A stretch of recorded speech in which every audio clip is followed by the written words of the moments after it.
Direktur Utama PT PLN Persero, Darmawan Prasojo, menyampaikan kondisi sistem kelistrikan di Pulau Jawa mulai mengalami perbaikan setelah sebelumnya terjadi pemadaman bergilir pekan lalu.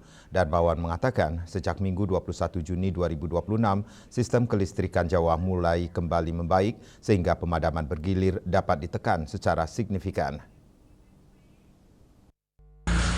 Hal tersebut disampaikan Direktur Utama PT PLN Persero Darmawan Prasojo saat memberikan keterangan kepada awak media di Kompleks Istana Kepresidenan Jakarta. Darmawan mengatakan sejak Minggu 21 Juni 2026, sistem kelistrikan Jawa mulai kembali membaik sehingga pemadaman bergilir dapat ditekan secara signifikan. PLN juga menyampaikan permohonan maaf kepada masyarakat atas ketidaknyamanan yang terjadi akibat gangguan pasokan listrik tersebut. Rekan-rekan media dan juga masyarakat, kami ingin menyampaikan kabar baik bahwa pemadaman bergilir yang terjadi minggu lalu di Pulau Jawa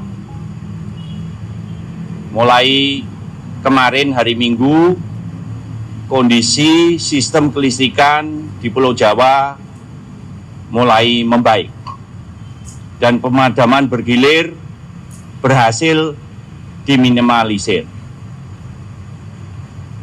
Kami ingin mohon maaf kepada masyarakat karena ketidaknyamanan dengan terjadinya pemadaman bergilir tersebut.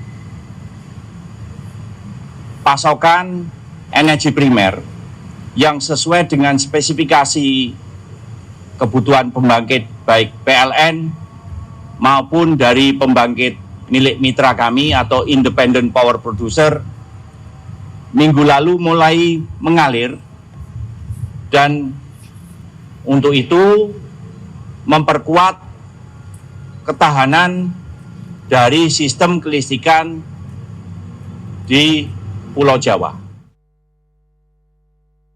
Selain perbaikan pasokan energi primer, PLN juga melakukan penanganan terhadap kendala teknis yang terjadi pada dua pembangkit besar milik mitra yang sebelumnya harus keluar dari sistem kelistrikan Jawa.